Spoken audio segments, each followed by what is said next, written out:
नमस्कार दोस्तों। तो कैसे हैं आप लोग? आई होप आप लोग बहुत अच्छे से होंगे और अपनी तैयारी और अच्छे से कर रहे होंगे। आज जिस चैप्टर का हम लोगों का अध्ययन करना है क्लास 6 के अंतर्गत अध्याय 6, वो है नए प्रश्न नए विचार। आगे बढ़ने से पहले छोटा सा विज्ञापन है मेरा कि अगर आप इस चैनल पर नए हैं तो कृपया सब्सक्राइब कर लीजिए। स्टडी चैनल है, बेशक फ़ायदा होगा, नुकसान तो कुछ होने वाला है नहीं। तो चलिए आगे बढ़ते हैं और चैप्टर हम लोगों का ऐसे शुरू होता है। बुद्ध की कहानी पहला टॉपिक है चैप्टर का, और बुद्ध के बारे में कुछ कुछ बातें बताई गई है। लगभग मार्केट के प्रत्येक बुक में बौद्ध धर्म, जैन धर्म आदि जो है फैक्ट तो प्रचुर मात्रा में भरा रहता है, लेकिन हमारी कोशिश जो है वो ये है कि जो एनसीईआरटी में जिन चीज़ों का वर्णन है कम समय में और बेहतर से बेहतर जो है उनका सारांश आप तक दे। तो हो सकता है कि मेरी कोशिश ये रहेगी कि फैक्ट को इग्नोर किया जाए, जो चीज़ें एनसीईआरटी में है उसी के इर्द गिर्द रहा जाए। तो बताता है कि बौद्ध धर्म के जो संस्थापक हैं वो सिद्धार्थ थे, जिनको एक अन्य नाम से भी जाना जाता है, वो है गौतम। बुद्ध का जन्म लगभग 2500 वर्ष पूर्व हुआ था। अब नए एनसीईआरटी में एक समस्या ये आ गया है कि पहले क्या था कि पहले जो डेट आता था वो ईसा पूर्व ऐसे लिखा हुआ आता था, लेकिन अब वैसा नहीं लिख रहा है। आज के परिप्रेक्ष्य में कितना पीछे जाना है ये लिख रहा है। जैसे मान लीजिए कि ईसा मसीह का जो जन्म हुआ उस ईयर को हम लोग शून्य मान लिए, उसके पीछे जितने भी ईयर थे उन्हें ईसा पूर्व बोला गया। अभी मान लीजिए 2024 चल रहा है, यानी हम लोग 2000 सेगमेंट पूरा कर चुके हैं। अब मान लीजिए कि 2500 बोल रहा है, तो इसका मतलब ये हुआ कि 2000 पीछे आएंगे तो ईसा मसीह का जन्म का तिथि मिल जाएगा 0, उससे 500 और पीछे जाना है। तो इस प्रकार जो है एनसीईआरटी में थोड़ा डेट जो है अब चेंजिंग आ रहे हैं। ये जो हैं शाक्यगढ़ के क्षत्रिय राजकुमार थे। युवावस्था में वो ज्ञान की खोज में अपना गृह त्याग देते हैं, अनेक जगह भ्रमण करते हैं और बहुत विचारकों से मिलते हैं और चर्चा करते हैं। अंत में वो निर्णय लेते हैं कि वे स्वयं ही ज्ञान की प्राप्ति के लिए कोई रास्ता ढूंढेंगे, और बोध गया में, जो अभी बिहार में है, बोध गया में वो एक पीपल के वृक्ष के नीचे तपस्या करना शुरू कर देते हैं, जो निरंजना नदी के तट पे अवस्थित है। अंततः बुद्ध जो है बोध गया में उस पीपल वृक्ष के नीचे ज्ञान प्राप्त कर लेते हैं। ज्ञान प्राप्त करने का मतलब क्या है, इन द सेंस कि उनके जितने भी दुविधा था उन सारी दुविधाओं का उन्हें सॉल्यूशन मिल जाता है। उसके बाद उन्हें बुद्ध के रूप में जाना लगा, यानी जब वे ज्ञान प्राप्त कर लेते हैं तो उन्हें बुद्ध के नाम से जाना जाने लगा। वाराणसी के निकट सारनाथ में वो अपना पहला उपदेश देते हैं। इसी उपलक्ष्य में वहाँ पे स्तूप का निर्माण किया गया है। ये देख सकते हैं सारनाथ का स्तूप। तो गौतम बुद्ध ने, प्रश्न है आपका कि सर्वप्रथम अपना उपदेश कहाँ दिया था, तो सारनाथ में गौतम बुद्ध ने अपना पहला उपदेश दिया था। बुद्ध की मृत्यु जो है कुशीनारा नामक स्थान पे हो जाती है। बुद्ध मृत्यु से पहले अपने जीवन के जो शेष हिस्से थे वे पैदल भ्रमण करते हैं एक स्थान से दूसरे स्थान, और लोगों को शिक्षा देने में व्यतीत कर लेते हैं। इसी बीच आपने एक उंगली मार डाकू का जो है नाम भी सुना होगा कि वो लोगों को मार देता था और उंगली काट के अपना हार बनाता था, माला बनाता था। बुद्ध जो है जिस भाषा में अपना शिक्षा देते हैं वो भाषा प्राकृत थी। यही कारण है कि लोगों को वो भाषा आसानी से समझ आने लगी। हालांकि जो लिखने का कार्य होता था वो पाली भाषा में हुआ। बुद्ध द्वारा दी गई कुछ शिक्षा इस प्रकार है कि जीवन जो है कष्टों और दुखों से भरा है। बुद्ध ने दुख का कारण तृष्णा बताया, यानी लालच बताया। यानी उनका मानना था कि जितने भी दुख के कारण हैं सब लालच के कारण है, हमारी तृष्णा ही है। उन्होंने बताया कि आत्म संयम करके मनुष्य जो है तृष्णा से मुक्ति पा सकता है, यानी हम लोग अपने आप पे कंट्रोल करके, अपनी इच्छाओं पे कंट्रोल करके इस दुख का समाधान पा सकते हैं।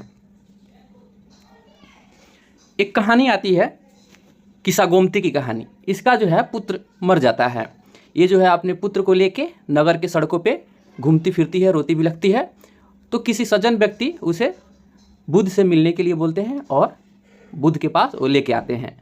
तो गौतम बुद्ध बोलते हैं कि ठीक है, मैं इसे जीवित कर दूंगा, तुम एक काम करो, सरसों का बीज जो है एक मुट्ठी लेके आओ। तो वो औरत जो है बहुत खुश होती है और बीज लेने के लिए जैसे निकलती है, बुद्ध बोलते हैं कि सुनो, उस घर से तुम बीज मांग के लाना सरसों की, जिसके घर एक भी मृत्यु अभी तक नहीं हुई हो। ठीक है, औरत निकल जाती है, हर गली हर दरवाजे पे जाती है और पूछती है कि आपके घर से किसी का मृत्यु हुआ है। वो पाती है कि सभी के घर से किसी न किसी की मृत्यु हुई ही है। तो इस प्रकार उसे कहीं से भी सरसों का बीज नहीं मिलता है। और अंत में वो समझ जाती है कि सभी के घर से किसी न किसी की मृत्यु हुई ही है, मृत्यु सत्य है, और पुनः वापस आती है। प्रकार जो है किस्सा गोमती की कहानी है। बुद्ध जो है उसे एक शिक्षा देते हैं कि मौत जो है सत्य है, इसलिए हमें उस पर अफसोस नहीं करना चाहिए। उपनिषद, जिस समय बुद्ध जो है अपना उपदेश दे रहे थे, उसी समय कुछ अन्य भी चिंतक लोग मौजूद थे। वो लोग भी कुछ कठिन प्रश्नों का उत्तर ढूंढने का प्रयत्न कर रहे थे। अधिकांश चिंतक ऐसा मानते थे कि मृत्यु के बाद भी अगर कुछ बचा रह जाता है तो वो आत्मा बचा रह जाता है, यानी आत्मा और ब्रह्म को लोग सार्वभौमिक आत्मा बोलते हैं। वे मानते हैं कि आत्मा और ब्रह्म एक ही चीज़ है। कई विचारक जो है अपना अपना उपनिषद अलग अलग तरह पे लिखते हैं। हालांकि हम लोगों ने पिछला चैप्टर देखा था तो उसमें मैंने आपको बताया भी था कि उत्तर वैदिक काल में ही उपनिषदों की रचना शुरू हो गई थी। उपनिषद का शाब्दिक अर्थ जो है वो गुरु के समीप बैठ के जो अध्ययन किया जाता है उनकी रचना है। मतलब जो लोग शिष्य थे अपने गुरु के पास बैठते थे, गुरु जो है कहानी कथा के माध्यम से उन्हें जो शिक्षा देते थे, उन्हें जो ज्ञान देते थे, उन्हीं बातों को वो लोग उपनिषद में रचते थे। इन चर्चाओं में अधिकांश लोग जो थे वो ब्राह्मण और राजा थे। गार्गी जैसे स्त्री जो है, गार्गी क्या है कि उत्तर वैदिक काल में दो ही मतलब स्त्री जो है विद्वान लोग उनका जिक्र मिलता है, एक है गार्गी और एक है मैत्रेय। तो गार्गी को बताया जाता है कि याज्ञवल्क्य को ये दार्शनिक शास्त्र के वाद विवाद में हरा देती है। निर्धन लोग हालांकि वाद विवाद में बहुत कम ही हिस्सा लेते थे। एक निर्धन व्यक्ति है सत्यकाम जाबाल, वो जो है उसके मन में सत्य जानने की काफ़ी जिज्ञासा उत्पन्न होती है। गौतम नामक एक ब्राह्मण जो है उसे अपने विद्यार्थी के रूप में स्वीकार करते हैं। कुछ समय बाद वे स्वयं ही जो है सत्य की खोज में वो भी निकलते हैं और वो काफ़ी प्रसिद्ध विचारक के रूप में उभर के आते हैं। उपनिषदों में कई प्रकार के विचार हैं, उसमें सबसे फेमस एक व्यक्ति हैं शंकराचार्य। तो कुछ दर्शन है उसे देख लेते हैं हम लोग। सांख्य दर्शन है। सांख्य दर्शन जो है कपिल मुनि द्वारा लिखा गया है। ये सत्य, रज और तम के सिद्धांत पे आधारित है। योग दर्शन है, आत्मा का परमात्मा से मिलन, पतंजलि महोदय द्वारा ये प्रतिपादित है। वैशेषिक दर्शन है, परमाणु सिद्धांत की चर्चा की गई है वैशेषिक में और ये कनाद ऋषि द्वारा प्रतिपादित है। न्याय दर्शन है, तर्क का दर्शन इसे माना गया है और ये गौतम ऋषि द्वारा प्रतिपादित है। पूर्व मीमांसा अनुष्ठान का दर्शन है और ये जैमिनी द्वारा प्रतिपादित की गई है। उत्तर मीमांसा है, केवल ब्रह्म ही सत्य है ऐसा माना गया है इसमें और इसे बौद्धायन द्वारा प्रतिपादित की गई है। व्याकरणविद पाणिनि एक टॉपिक है। इस युग में क्या है कि सभी विद्वान जो है कुछ न कुछ ज्ञान जो है या तो उसके खोज में बाहर निकल रहे हैं या कुछ न कुछ जो है रचना कर रहे हैं। तो संस्कृत व्याकरण का जो रचना करते हैं वो पाणिनि हैं। तो क्या है कि सूत्रों को जो है स्वर और व्यंजन को एक क्रम में जो है विशेष करके क्रम बाई क्रम करके सजा के उसको लिखते हैं और उसे एक सूत्र में पिरोते हैं और अपना बुक तैयार करते हैं। जैन धर्म इसी युग में यानी जब गौतम बुद्ध थे उसी टाइम पीरियड में देख सकते हैं आप यहाँ पे 2500 वर्ष पूर्व ही बात की जा रही है। जैन धर्म के 24वें और अंतिम तीर्थकर वर्धमान महावीर जो है अपने विचारों का प्रसार करना शुरू करते हैं। वह बज्जी संघ के लिच्छवी कुल के एक क्षत्रिय राजकुमार थे। 30 वर्ष की आयु में वे घर छोड़ देते हैं। जंगल में रहने के बाद वह 12 वर्ष तक कठिन तपस्या करते हैं और एकाकी जीवन जो है व्यतीत करते हैं। बाद में उन्हें ज्ञान प्राप्त हो जाता है। उनकी शिक्षा काफ़ी सरल थी। सत्य जानने की जो लोग भी इच्छा रखते हैं, चाहे वह स्त्री हो पुरुष हैं, उनका मानना था कि उन्हें घर छोड़ देना चाहिए। अहिंसा के नियमों का कड़ा से कड़ा रूप में पालन करना चाहिए। जो गांधी जी सत्य और अहिंसा की बात करते हैं, एक्चुअली वो जैन धर्म से ही काफ़ी प्रभावित थे और जैन ग्रंथों से ही उन्होंने अहिंसा का जो है शब्द लिया है। तो कभी ऐसा पूछा जाए कि किससे प्रभावित थे, तो जैन ग्रंथों से प्रभावित थे। अर्थात किसी भी जीव को नष्ट नहीं, कष्ट नहीं पहुंचाना है, क्योंकि सभी जीव जो हैं वो जीना चाहते हैं। सभी के लिए जो है जीवन प्रिय है। अगर मान लीजिए कहीं अगर मूर्ति मिलता है बुद्ध की और महावीर की, तो ये दोनों में क्या डिफरेंस मिलेगा जिससे आदमी पहचान पाए कि कौन बुद्ध की मूर्ति है और कौन महावीर की। तो जो जैन तीर्थंकर हुए, तो जैन तीर्थंकरों में क्या है कि महावीर जो हैं वस्त्र त्यागे हुए मिलेंगे, जबकि बुद्ध जो है वस्त्र के साथ मिलेंगे। उन्होंने अपनी शिक्षा के लिए प्राकृतिक भाषा का चयन किया।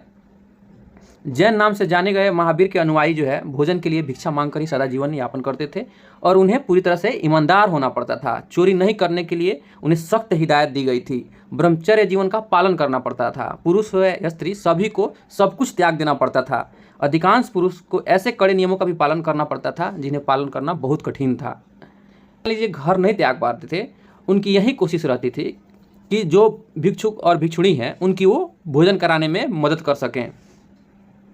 जैन शब्द का अर्थ जो है विजेता है और ये जीन शब्द से बना हुआ है। जैन जो है एक्चुअली जीन शब्द से बना है जिसका अर्थ विजेता होता है।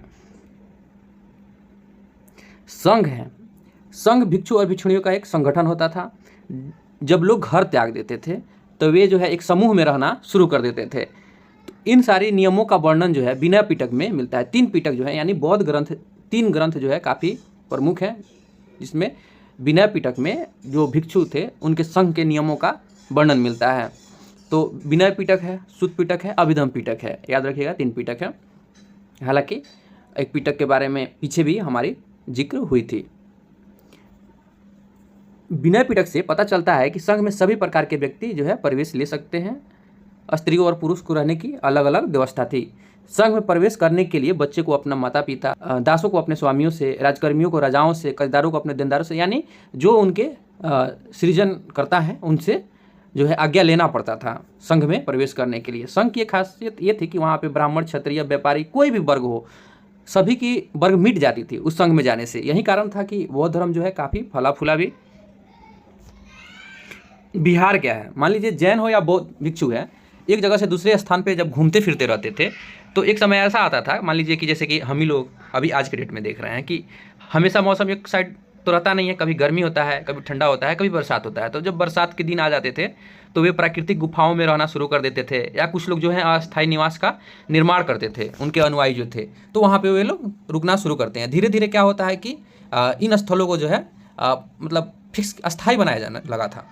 तो वैसे स्थल जहाँ पे ये बौद्ध या जैन भिक्षुक आके रहना शुरू करते हैं उसे बिहार कहा जाता है। एक जो है पुस्तक में जो है कार्ले जो महाराष्ट्र में है, वहाँ पे गुफा दिखाया गया है जो भिक्षुक और भिक्षुणियों का शरण स्थल रहा है। एक बौद्ध ग्रंथ है जिससे ज्ञात होता है कि जिस तरह महासागरों में मिलने पर नदी अलग अलग पहचान समाप्त कर देते हैं, ठीक उसी प्रकार जो है बौद्ध के जो अनुयायी हैं भिक्षुक की श्रेणी में जिसे आते हैं, प्रवेश करते हैं, तो वो अपना वर्ण जो है, श्रेणी है, परिवार है, सब कुछ त्याग देते हैं और सम्मिलित हो जाते हैं एक दूसरे में। ये जो बिहार बना हुआ था वो लकड़ी, ईंट आदि से मिलके बना हुआ था। खास करके ये काम जो है किसी धनी व्यापारी हो गया, राजा हो गया, भूस्वामी हो गया आदि द्वारा, यानी जो उस समय पूंजीपति वर्ग लोग थे, ऐसे समझिए कि उन लोगों द्वारा ऐसा कार्य किया जाता था। कुछ लोग जो थे भोजन का व्यवस्था करते थे, दवा, वस्त्र आदि का। वे लोग जो लोग संघ में नहीं मिल पाए और वे अनुयायी हैं तो वे उनके लिए इतनी सारी काम जो है करते रहते थे। बाद में चल के जो है बौद्ध धर्म जो है हीनयान महायान में हालांकि बढ़ जाता है। इनकी जो महायान है उनकी विचारधारा जो है अलग हो गई। इनकी 2 विशेषताएं, पहले मूर्तियों में बुद्ध की उपस्थिति सिर्फ कुछ संकेतों के माध्यम से ही दिखाई जाती थी। मिसाल के तौर पे उनकी निर्माण जो है मान लीजिए पीपल के पेड़ से, यानी पीपल के पेड़ की जो मूर्ति है उससे दिखाई जाती है। यानी जैसे कि आपने पढ़ा भी होगा कि जैसे कि वो धर्म का प्रचार करने लगते हैं तो एक सिंबल है, जैसे आपको सांड दिखाया गया होगा युवावस्था में, गर्भ अवस्था में दिखाया गया होगा हाथी। इस प्रकार का मतलब जो है सांकेतिक चिन्ह मिलते रहते हैं। पर अब बुद्ध की प्रतिमाएं बनाई जाने लगी। यानी पहले क्या था कि पहले सिंबॉलिक चिन्ह से दिखाया जाता था हर एक स्टेप को, अब जो है प्रतिमाएं बनाई जाने लगी थी। अधिकांश जो है प्रतिमा जो है मथुरा और तक्षशिला में बनाई जाती थी। बौद्ध धर्म दक्षिण पूर्व की ओर श्रीलंका, म्यांमार, थाईलैंड, इंडोनेशिया सहित दक्षिण पूर्व एशिया के अन्य भागों में भी फैला। थेरवाद नामक बौद्ध धर्म का आरंभिक रूप से इन क्षेत्रों में कहीं अधिक प्रचलित था। थेरवाद एक्चुअली श्रीलंका में काफ़ी ज़्यादा प्रचलित है और ये यूपीएससी में एक बार पूछा भी गया है कि थेरवाद जो है किस धर्म से संबंधित है। नालंदा जो है उस समय शिक्षा का एक विशिष्ट केंद्र था। ह्वेनसांग है, कहीं कहीं ह्वेनसांग भी, जितने भी अलग तो प्राइवेट पब्लिशर्स हैं वो तो ह्वेनसांग ही लिखते हैं, इसमें जो है ह्वेनसांग लिखा गया है। तो वे जो है काफ़ी प्रसिद्ध तीर्थयात्री थे और वे भी नालंदा भ्रमण करने के लिए आते हैं और उस समय के बारे में लिखते हैं कि यहाँ के जो योग्य जो शिक्षक थे काफ़ी योग्य और बुद्धिमान थे। यहाँ तक कि वो मानते हैं कि मठ के काफ़ी कुछ सख्त नियम थे। पूरे दिन जो है वाद विवाद चलते रहता था। युवा और वृद्ध जो लोग जिनके पास कुछ दुविधा थी वे जो है अपनी दुविधा लेके इस मठ में आया करते थे। हालांकि उनका मानना है कि आगंतुकों से द्वारपाल ही कुछ कठिन प्रश्न पूछते थे, जिसमें 10 में से 8-9 लोग तो जवाब ही नहीं दे पाते थे। इक्का दुक्का लोग जवाब देते थे, उन्हें ही एंट्री मिलता था अंदर आने के लिए। जीवन के चरण यानी आश्रय, जीवन के जो चरण है उसे 4 आश्रय में बांटा गया है, 4 चरणों में बांटा गया है। उसमें है ब्रह्मचर्य, गृहस्थ, वानप्रस्थ और संन्यास। ब्रह्मचर्य के अंतर्गत जो है ब्राह्मण, क्षत्रिय, वैश्य जो हैं उनसे अपेक्षा की जाती थी कि वो अपने जीवन का पहला चरण जो है वेदों के अध्ययन में बिताएंगे। गृहस्थ जीवन के अंतर्गत जो है विवाह करना था और गृहस्थ में रहना होता था। वानप्रस्थ के अंतर्गत क्या था कि जंगल में साधना करनी होती थी, अतः उसे अंत में सब त्याग कर सन्यासी बन जाना होता था। यानी जीवन के 4 आश्रय बांटे गए हैं। कौन कौन? ब्रह्मचर्य, गृहस्थ, वानप्रस्थ और सन्यास। तो ये इतनी सारी बातें जो हैं इस चैप्टर में दी गई थी, जिसे हमने समराइज करने की कोशिश की गई है। फैक्ट तो बहुत सारे बुक में आपको मिल ही जाएंगे, और आप किसी भी चीज़ की तैयारी कर ही रहे होंगे तो संभवतः आप किसी न किसी बुक को फॉलो करते ही होंगे। इससे ज़्यादा ही फैक्ट मिलेंगे, लेकिन इस बुक में जितनी चीज़ें दी गई थी हमने कोशिश करी कि आपके समक्ष उतना लाया जाए। तो आई होप कि अगर आपको ये वीडियो अच्छी लगी हो तो आप अपने दोस्तों को भी शेयर भी कर सकते हैं, और कंटिन्यू हमारे साथ बने रहें। धीरे धीरे करके आप देखेंगे कि आप काफ़ी इंक्रीजमेंट की तरफ बढ़ रहे हैं। और आप नए हैं, फिर मेरा पुनः रिक्वेस्ट है कि अगर आप नए हैं तो कृपया सब्सक्राइब कर लीजिए, और आपकी लाइक ही हमें मोटिवेशन देता है। तो अगर इच्छा हो तो भी कर सकते हैं। धन्यवाद।